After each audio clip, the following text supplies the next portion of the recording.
Maagang nagigising si Girlie tuwing umaga. Bago pa sumikat ang araw ay hawak na niya ang mabigat na balde ng labada, at nakayapak siyang tatawid sa mabatong daan papunta sa ilog. Anak ng sabaw, nandyan na naman si Girlie. Sigaw ng isang ale habang nagwawali sa harap ng bahay nila. Maririnig ang mahihinang tawa ng mga batang naglalaro sa gilid ng kalsada. Tahimik lang si Girlie. Hindi siya tumutugon. Sa baryong ito ay sanay na siyang gawing katatawanan, sanay na siyang maging target ng panlilibak. Wala siyang ibang kasama sa buhay kundi ang sarili niya. Hindi naman siya pinanganak na mahirap. Noon ay may maliit silang tindahan ng kanyang mga magulang. Pero isang sunog ang tumupok sa lahat ng kanilang pinaghirapan, kasama pati ang buhay ng kanyang mga mahal. Mula noon ay tila naging anino na lang siya sa sariling bayan. Sa ilog, habang pinapalo niya ng kamay ang mga lumang damit ng iba ay sumasabay ang kanyang mga luha sa agos ng tubig. Hindi niya alam kung kailan siya makakaahon sa ganitong klase ng buhay. Pero isang bagay ang sigurado siya, hindi niya kayang sumuko. Pag-uwi niya ay bitbit niya na ang mabigat na mga labada, nadaanan niya si Mang Ador, ang lasenggero ng baryo. Lasing na naman ito at pasuray-suray na nilapitan si Girlie. Hoy, Girlie, bulalas nito. Wala kang silbi, kaya ka iniwan ng mundo. Napayuko lang si Girlie. Hindi siya lumaban. Hindi niya kayang makipagtalo, hindi dahil sa siya'y mahina, kundi dahil ayaw niyang mag-aksaya ng lakas sa galit. Habang papalayo siya ay may mga matang nakamasid sa kanya mula sa lilim ng punong mangga. Tahimik at nakasandaw sa poste, si Lando. Hindi siya nagsalita, pero sa bawat yabag ni Girlie palayo, tila may kung anong kirot sa dibdib niya. Hindi kanila kilala, bulong ni Lando sa sarili niya. Pero balang araw ay makikita nila kung gaano kakahalaga. Sa likod ng katahimikan ng baryo ay may isang pusong handang magmahal, kahit pa ang buong mundo ang pumihil. Sa paningin ng buong baryo, si Lando ay walang kwenta. Tahimik. Laging nakatungo, parang laging takot sa sariling anino. Kapag may gulo sa kanto, palaging nauuna si Lando sa pagtakbo kung kaya't binansagan siya ng mga tao bilang Landong Duwag. Pero walang nakakaalam na isang malaking kasinungalingan ang lahat ng iyon. Sa gabi, kapag ang baryo ay nilalamon ng dilim at ang mga tao ay nakapikit sa kani-kanilang mga bahay, saka palang gumagalaw si Lando. Hindi siya duwag, hindi siya mahina. Siya si Agila, ang pinuno ng Sibatgang, isang lihim na samahan na itinatag para protektahan ang mga naaapi, hindi lamang sa kanilang baryo kundi pati sa mga kalapit lugar. Ang Sibatgang, ang dahilan kung bakit hindi tuluyang nilalamon ng sindikato ang kanilang bayan. At sa bawat tagumpay ng grupo ay si Lando ang nasa gitna ng plano. Hindi niya pinili ang maging leader. Pero nung araw na nakita niyang sinaktan ng isang matandang babae para lamang sa limos ay alam niyang hindi niya kayang tumalikod. Pagbalik niya sa bahay niya sa isang maliit na barong-barong sa gilid ng ilog ay inalis niya ang kanyang simpleng suot at inilabas mula sa isang lumang kahon ang kanyang jacket, itim na may nakabordang sibat sa likod. Umupo siya sa isang sirang bangko at humugat ng malalim na hininga, at binuksan ang lumang cellphone.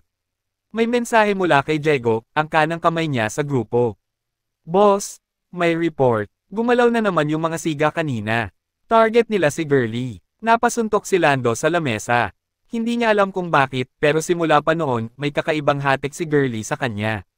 Baka dahil nakita niya ang sarili niya sa dalaga, laging minamaliit, laging inaapi, pero matatag pa rin kahit nilulumpo ng mundo.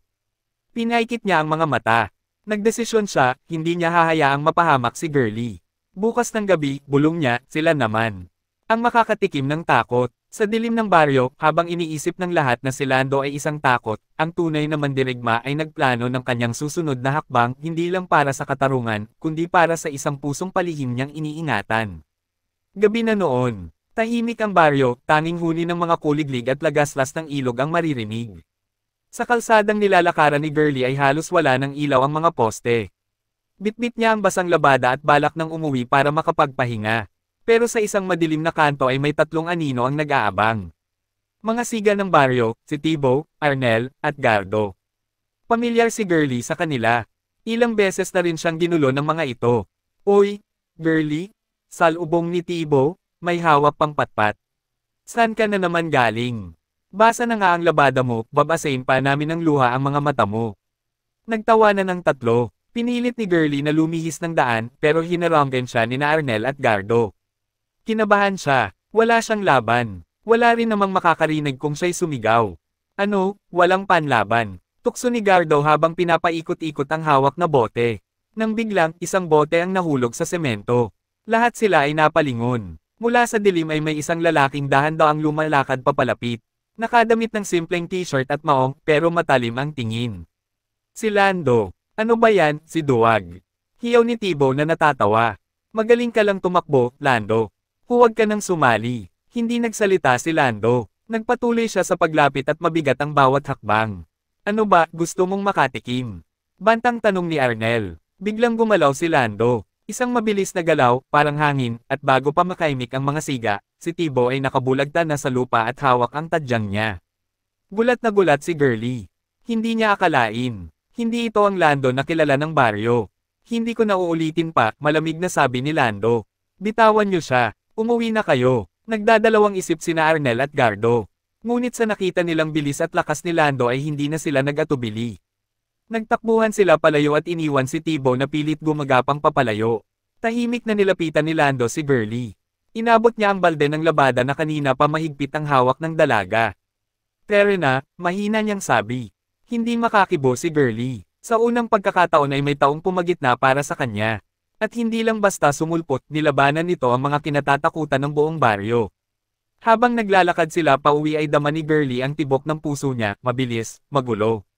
Hindi niya maintindihan. Bakit ngayon lang niya nakita si Lando na ganito? Sino nga ba talaga si Lando? Pagkatapos ng gabing iyon ay hindi mapakali si Girlie. Habang iniigib niya ang tubig sa balon kinabukasan ay paulit-ulit sa isip niya ang nangyari, kung paano nilabanan ni Lando ang tatlong siga na akala ng lahat ay kinatatakutan. Si Lando ba talaga yon? Bulong niya sa sarili. Ang Lando na mahiyain, na laging nakatungo, paano naging ganoon katapang. Habang nakaupo siya sa ilalim ng punong mangga ay nakita niya si Lando na nakaupo naman sa isang tabi at nakatitig sa malayo. Nagdesisyon si Girlie na lapitan siya. Hindi niya alam kung saan galing ang tapang niya, pero hindi niya kayang palampasin ito. Lando, maingat niyang tawag. Napalingon si Lando. Walang pagbabago sa mukha, malamig at walang emosyon, pero sa likod ng mga mata nito ay may nakatagong init. Salamat kagabi, mahina pero taos pusong sabi ni Girlie. Ngumiti si Lando, isang tipid ng ngiti. Hindi siya sumagot pero tumayo siya at pinalakad si Girlie papunta sa mas liblib na bahagi ng ilog. Tahimik ang paligid. Tanging lagaslas ng tubig ang maririnig. Doon, puminto si Lando at humugat ng malalim na buntong hininga. Kailangan mong malaman ang totoo, seryoso niyang simula. Nanlaki ang mata ni Girlie. Ang lakas ng kabog ng dibdib niya. Ako ang pinuno ng Sibatgang, diretsyong sabi ni Lando. Isang samahan na lihim na nagtatanggol sa mga taong katulad mo, sa mga naaapi. Hindi makapaniwala si Girlie. Hindi niya alam kung matatakot siya o haangga. Pero isang bagay ang sigurado, habang pinagmamasdan niya si Lando ay hindi niya makita ang duwag na sinasabi ng baryo. Ang nakikita niya ay isang tunay na mandirigma at isang lalaking handang ipaglaban ang mga tao kahit walang nakakaalam. Pero bakit ka nagpapanggap? Tanong niya, bahagyang nanginginig ang boses. Sumulyap si Lando sa kanya, at sa unang pagkakataon ay nakita ni Girlie ang lungkot sa mga mata nito. Dahil hindi lahat ng laban ay dapat na ipagyabang, sagot niya. Minsan ay mas mabuting magtago para mas maprotektahan ang mga mahalaga. Tila may kung anong humaplo sa puso ni Girlie sa sagot na iyon. Hindi niya napigil ang ngumiti, isang maliit at maamong ngiti na parang sinag ng umaga. At sa ilalim ng liwanag ng buwan at tahimik na agos ng ilog, sa unang pagkakataon, naramdaman niya ang kakaibang katiyakan. Hindi na siya nag-iisa, at si Lando, ang duwag sa paningin ng iba, ay ang naging pinakamatapang na tao sa puso niya. Simula ng gabing iyon sa ilog ay tila nagbago ang ihip ng hangin sa pagitan ni Girlie at Lando. Hindi man sila laging nag-uusap ay may kakaiba ng koneksyon sa pagitan nila, isang uri ng tahimik na pagkakaintindihan. Isang ngiti mula kay Girlie at isang tango mula kay Lando, sapat na para magpahiwatig ng, nandito lang ako. Minsang abala si Girlie sa pagsasalansan ng labada sa maliit niyang bakuran ay napadaan si Lando. Hindi na siya nag-atubili at kusa siyang tumigil sa harap ng bahay ng dalaga. Girlie, nauutal niyang bati habang pinupulbo ang likod ng leeg niya sa hiya.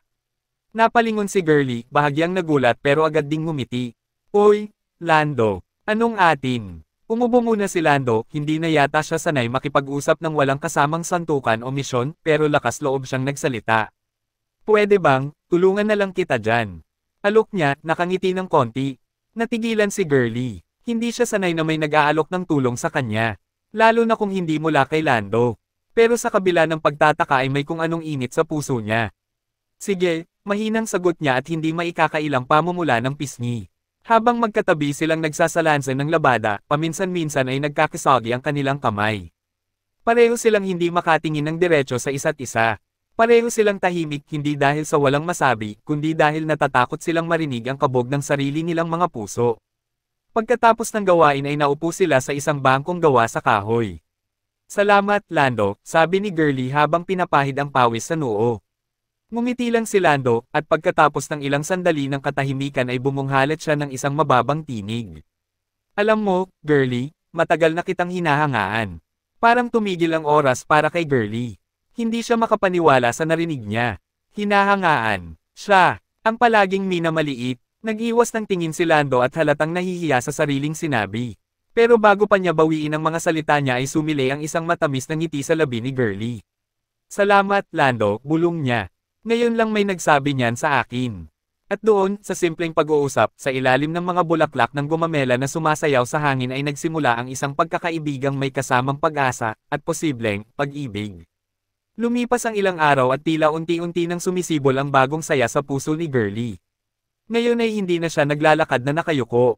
Kahit papaano ay naramdaman niya na may isang tao sa tabi niya, handang dumamay, handang lumaban para sa kanya. Pero ang kapayapaan ay hindi nagtatagal sa baryo. Isang hapon, habang naglalabas si Girlie sa ilog ay may dumating na dalawang pamilyar na mukha, si Arnel at Gardo. Hindi tulad ng dati, ngayon ay may kasama pa silang mga bagong siga, mga hindi taga-baryo, at halatang may mas mabigat na intensyon. "Akala mo nakaligtas ka na, ha, Girlie?" Ngisi ni Arnel habang nilalaro ang kutsilyo sa kanyang kamay. Nanginig ang katawan ni Girlie, pero pinilit niyang lakasan ang loob niya. Hindi siya aalis, hindi siya magpapakita ng takot. "Anong kailangan niyo?" Matapang niyang tanong kahit na nanginginig ang boses niya. Lumapit si Gardo at itinulak siya ng marahan, sapat para mapa-atres siya. "Bayad sa kahihiyan namin," bulong nito. Parang subunutan na siya ni Arnel nang may biglang sumigaw mula sa likuran. "Bitawan niyo siya." Boses iyon ni Lando. Napatigil ang mga siga, pero hindi na sila katulad ng dati. Hindi na sila basta-basta natatakot. Marami na sila ngayon. "Ikaw na naman, Lando." Si Arnel na nang ooyem. "Sa tingin mo ba ay kaya mo kaming harapin lahat?" Lumapit si Lando at bakas ang tapang sa mga mata niya. Pero sa loob-loob niya, alam niyang alanganin ang laban. Hindi siya si Superman. Sa kanya naramdaman ang pag-vibrate ng cellphone sa bulsa niya. Isang mensahe mula kay Diego, "Boss, papunta na kami." Napangiti si Lando. Hindi siya nag-iisa. "Kung gusto niyong ituloy yan," malamig niyang sabi, "handa akong lumaban." Sumugod si Arnel, ngunit bago pa ito makalapit, isang motor ang biglang humarurot sa tabi nila. Mula rito, bumaba sina Diego at ilan pang miyembro ng Sibat Gang, lahat ay may suot na itim na jacket na may nakabordang sibat sa likod. Napaatras ang mga siga dahil napagtanto nilang hindi sila nakalalamang. "Ano, laban o takbo?" Sigaw ni Diego habang ikinikiskis ang kamao niya. Nagkatinginan ng grupo ni na Arnel, at sa huli ay pinili nilang tumakbo palayo, iniwan ang kanilang kay-abangan sa lupa. Nang makaalis na ang mga siga ay lumapit si Lando kay Girlie. "Okay ka lang?" Tanong niya na malumanay ang tinig. Hindi na napigilan ni Girlie. Sa gitna ng takot, ng pagod, at ng damdaming hindi niya maipaliwanag, yamakap siya kay Lando. Mahigpit, parang takot siyang mawala ito. Natigilan si Lando, pero dahan-dahan niyang ibinalik ang yakap. Mahigpit rin. Mainit. Totoo. "Wala na silang magagawa sa'yo habang nandito ako," bulong ni Lando. At sa yakap na iyon na para kay Girlie ay tila bumagsak lahat ng pader ng lungkot at takot sa kanyang paligid. Sa wakas ay may tahanan na siyang natagpuan, hindi sa isang bahay, kundi sa mga bisig ng taong akala niya'y duwag, ngunit higit pa palang matapang kaysa sa lahat. Mula noong gabing niyakap siya ni Girlie ay parang may binuksang pinto sa puso ni Lando. Pinto na matagal na niyang pinipilit isarado dahil akala niya ay hindi siya karapat-dapat magmahal o mahalin. Pero si Girlie ang naging liwanag sa mga gabing madilim. Ang katahimikang dati nagpaparamdam sa kanya ng pag-iisa, ngayon ay nagiging payapa dahil lang sa presensya niya. At ngayong alam niya na ang nararamdaman niya ay hindi na niya ito kayang itago. Isang gabi ay inimbitahan niya si Girlie sa may tabing ilog kung saan una nilang pinag-usapan ang kanyang sikreto. Simple lang ang tagpo, may dalang sinangag si Lando, tapos si Girlie naman may baong ginisang gulay.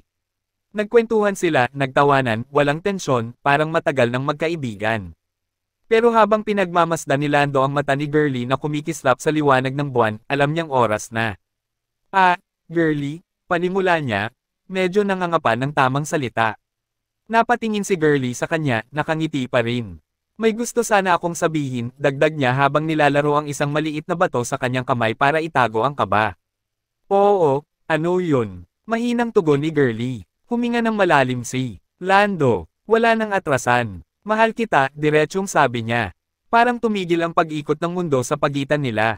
Ang ilog ay parang huminto sa pag-agos at ang mga kuliglig ay tila natahimik. Si Girlie ay hindi makapagsalita. Bumilis ang tibok ng puso niya, hindi dahil sa takot, kundi dahil sa hindi mapigil ang saya. Hindi niya akalaing may magmamahal sa kanya. Hindi niya inakalang may makakakita ng halaga niya, lalo na si Lando, ang taong hindi lang nagligtas sa kanya, kundi nagbigay din sa kanya ng lakas. Mahal kita, ulit ni Lando, ngayon ay nakatingin na direkta sa mga mata niya. At sa kauna-unahang pagkakataon, si Girlie ay hindi na nagtago ng kanyang damdamin. Lumapit siya kay Lando, hinawakan ang kamay nito, at ngumiti ng may luha sa mata.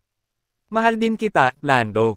At doon nga sa ilalim ng mga bituin at sa harap ng ilog na saksi sa lahat ng kanilang pinagdaanan ay nagsimulang bumuo ang dalawang pusong sugatan ng bagong kwento, isang kwento ng pagmamahal na ipinaglaban, tinanggap, at niyakap ng buo. Hindi nagtagal ay kumalat sa buong baryo ang balita, si Lando at si Girlie ay magkasintahan na. Marami ang natuwa. Pero marami rin ang sumimangot, lalo na ang mga dating siga na napahiya noon kay Lando. Si Arnel, Gardo, at ang mga natitirang tauhan nila ay hindi pa pala sumusuko. Sa isang madilim na eskinita ay nagsama-sama sila. May hawak silang mga patalim, mga kedena, at matatalas ang mga mata.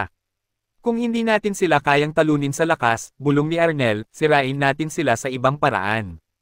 Nabalitaan ni Lando mula sa mga kasamahan niya sa Sibatgang na may binabalak sina Arnel. Alam niyang hindi sila titigil hanggat hindi siya o si Girlie ang bumagsak. Kaya isang gabi, habang nagpapahinga si Girlie sa kanilang bahay ay biglang may kumatok, malalakas at sunod-sunod. Nanginginig ang kamay ni Girlie habang papalapit sa pinto. Wala naman siyang inaasahang bisita. Buksan mo yan, Girlie. Sigaw mula sa labas, boses ni Arnel. Kinabahan siya. Mabilis niyang nilinggan ang maliit na bintana sa likuran at nakita ang ilang anino, 6 o 7 silang nakapaligid sa bahay. Kasabay noon ay nag-vibrate ang cellphone niya. Isang mensahe mula kay Lando, andyan sila. Huwag kang lalabas, papunta na ako. Hawak ang cellphone at nanginginig ang katawan ay umupo si Girlie sa isang sulok. Pinilit niyang maging matapang, pinilit niyang kalmeyan ang sarili.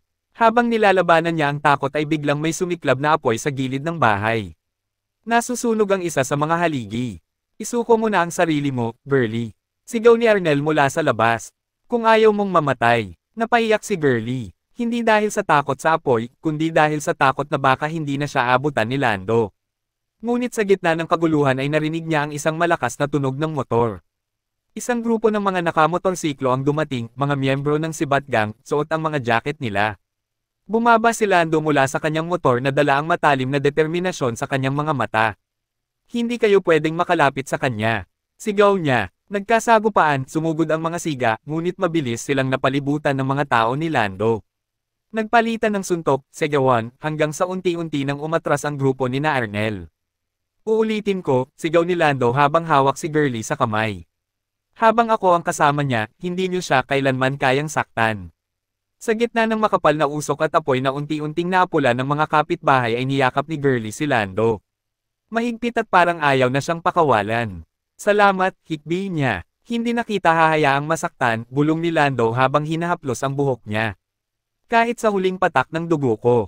At sa gabing iyon, kahit pa ng panganib at takot, pinatibay ng pag-ibig nila Girlie at Lando ang pangakong hindi basta mabubuwag ng. Kahit na anong anino ng nakaraan. Matapos ang mapanganib na gabi ay nagpasya si Lando at Girlie na hindi na sila mabubuhay sa takot. Kailangan nilang bumuo ng bagong buhay, malayo sa mga anino ng nakaraan. Sa tulong ng mga kaibigan sa Sibatgang, ay nagtayo sila ng maliit na karinderya malapit sa sentro ng baryo. Ang pangalan ay, kay Girlie at Lando, simple, pero puno ng pagmamahal. Araw-araw ay makikita si Girlie sa bokana ng karinderya na nakangiti habang sumasalubong sa mga customer. Si Lando naman ay naka-apron pero may tattoo pa rin sa braso at abala sa pag-ihaw at pagluluto. Bossing, dagdagan mo ng suka yung isaw ko. Sigaw ng isang suki. Opo, bossing. Natatawang sagot ni Lando, habang si Girlie naman ay bumebenta ng malamig na sagot gulaman sa gilid. Sa bawat tawa at sa bawat pagkain na kanilang inihahain ay tila isang paalala, ang buhay ay maaaring magsimula ulit kahit gaano kalupit ang nakaraan. Ngunit hindi rin nawawala ang mga pagsubok. Minsan ay may mga nagpapanggap na customer pero ang totoo ay gustong manggulo. Minsan ay may maririnig silang bulong sa likod, "Oy, di ba yan si Girlie? Yung inaapi noon." O kaya, "Si Lando yan, di ba? Gangster dati." Pero sa bawat bulong ay magtatama ang kanilang mga mata at magnangitian lang sila. Alam nila, hindi na sila kailangang magpaliwanag sa kahit kanino. Ang mahalaga ay buo silang dalawa.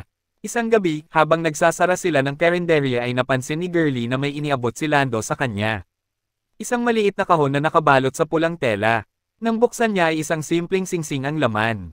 Walang brilyante at walang engranding disenyo, pero sapat para mapaluha si Girlie. "Alam ko na hindi ito mamahalin," sabi ni Lando na nahihiyang nakangiti.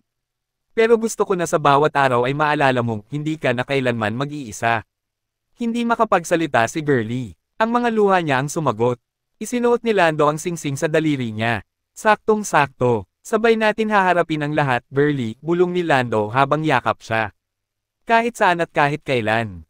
At sa gabing iyon, sa ilalim ng mga bituin na minsang nasaksihan ang kanilang pagluha, ngayon na may saksi sila sa simula ng isang panghabang buhay na pagmamahalan. Mabilis ang takbo ng mga buwan para kina Girlie at Lando. Ang maliit nilang karinderya ay unti-unting lumago. Dati ay ilang piraso lang ng barbecue at isaw ang tinda nila, ngayon ay may halo-halo na, may pansit pa, at kung minsan ay pati catering ng handaan ng buong baryo. Sa wakas, sabi ni Girlie isang gabi habang nagbibilang ng kita, "Malapit na nating mabili yung lupa sa kabilang kalsada." Ngumiti si Lando at inabot ang kamay niya. "At kapag nabili natin yun, gagawa tayo ng bahay natin. Yung may hardin. Yung may duyan. Para sa'yo." Nakangiti si Girlie, pero sa loob-loob niya ay may kaba. Dahil alam niyang hindi lang sila ang may plano. Sa isang sulok ng baryo ay isang anino ang tahimik na nanonood sa kanila. Si Arnel. Galit na galit siya. Hindi siya makapaniwala habang siya ay naghihirap at nagtatago, si Girlie at Lando ay paangat ng paangat. Hindi pwede, bulong niya sa sarili. Hindi pwedeng sila ang manalo. At doon niya inihanda ang huling bitag. Dumating ang araw na pinakahihintay nila, ang pagbili ng lupa. Dala nila Girlie at Lando ang isang sobre ng perang pinaghirapan nila ng ilang buwan. Habang naglalakad sila papunta sa munisipyo na magkahawak kamay ay dama nila ang saya at tagumpay. Ngunit biglang sumulpot si Arnel at dalawa pa niyang tauhan, hinarang sila sa isang eskinita. "Bitiwan mo yung pera," utos ni Arnel, hawak ang baril at malamig ang boses. Napahigpit ang hawak ni Lando kay Girlie. Pinrotektahan niya agad ang babae sa likod ng kanyang katawan. "Hindi namin ibibigay sa'yo to," mariing sagot ni Lando. Nag-igkisan ang mga ngipin ni Arnel. "Wala kang laban, Lando. Bitawan mo kung ayaw mong masaktan yung babae mo." Pero bago pa makagalaw si Arnel ay lumitaw si Diego at ang iba pang miyembro ng Sibat Gang, nakaabang pala sa malayo. "Hindi lang si Lando ang kaharap mo ngayon, Arnel," malakas na sabi ni Diego. Nagkagulo, nagkasuntukan, nagkabarilan. Sa gitna ng gulo ay hawak ni Lando ang kamay ni Girlie, hindi siya bumitaw. Habang sinisiguro ni Diego at ng iba na mapipigilan si Arnel ay kinaladkad ni Lando si Girlie papalayo, patungo sa ligtas na lugar. At pagkatapos ng maikling labanan ay naaresto si Arnel at ang mga tauhan niya. Habang nilalagay sa posa si Arnel, ay sumigaw pa ito kay Lando, "Hindi pa to tapos. Hindi pa to." Ngunit tinakpe na siya ng pulis sa bibig at isinakay sa mobile. Magkahawak pa rin ang kamay nila Girlie at Lando habang pinagmamasdan ang katarungan na matagal nilang hinintay. Napayakap si Girlie kay Lando, umiiyak. "Akala ko mawawala ka," hikbi niya. Hinaplos ni Lando ang kanyang likod. "Hinding-hindi kita iiwan." At sa araw ding iyon, naayos nila ang papeles. Sa wakas ay opisyal na nilang nabili ang lupa.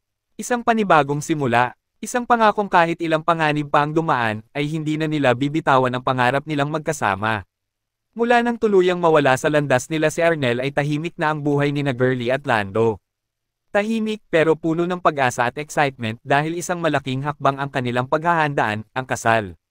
Isang hapon, habang nag-aayos sila ng bagong lote kung saan itatayo ang kanilang bahay ay nilabas ni Lando ang isang munting papel. "Ano yan, Lando?" tanong ni Girlie, hawak ang maliit na tabo habang nagdidilig. Ngumiti si Lando at parang batang excited. "Listahan ng mga imbitado natin sa kasal." Natawa si Girlie. 10 lang naman yata ang kakasya sa budget natin." 10, pero solid, sabi ni Lando at itinuro ang mga pangalan. Si Diego, Mga tauhan ng Sibatgang, si Aling Beb ang nakapitbahay mo, at syempre, si Mang Celso na nagbigay ng barbecue stand natin. Hindi kayang pigilan ni Girlie ang luha ng kaligayahan. Hindi man Randy ang kasal nila ay sapat na ang pagmamahalan nila. Lumipas ang mga araw at abala sila sa paghahanda. Si Girlie na kasama ang mga kababaihan sa baryo, ay nagtahi ng sariling wedding dress, simple, puting-puti, at may maliliit na bulaklak na berda. Si Lando naman ay gumawa ng sariling arko ng kahoy para sa altar, galing mismo sa kahoy na pinutol nila sa likod ng kanilang lupa. Kahit walang simbahan, kahit sa ilalim lang ng araw, sabi ni Lando habang tinatapos ang arko, ang mahalaga ay ikaw ang hinihintay ko sa dulo. Dumating ang gabi bago ang kasal. Tahimik silang nakaupo sa tabing ilog doon sa parehong lugar kung saan inamin ni Lando ang pagmamahal niya noon. Minsan iniisip ko, bulong ni Girlie habang nakasandal sa balikat niya, paano kung hindi mo ako nilapitan noon? Hinaplos ni Lando ang kamay niya. Hindi ko palalagpasin ang pagkakataon.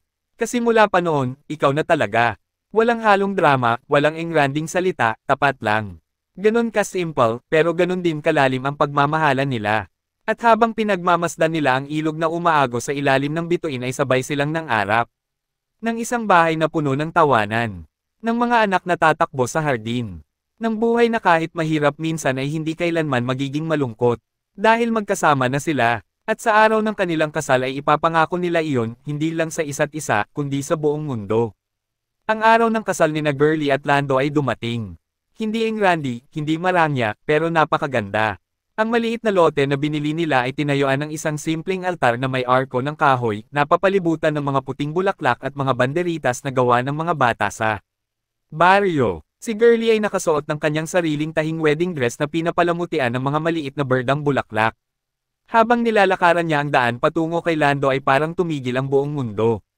Nakatingin si Lando, nakangiti at may mga luha sa mata.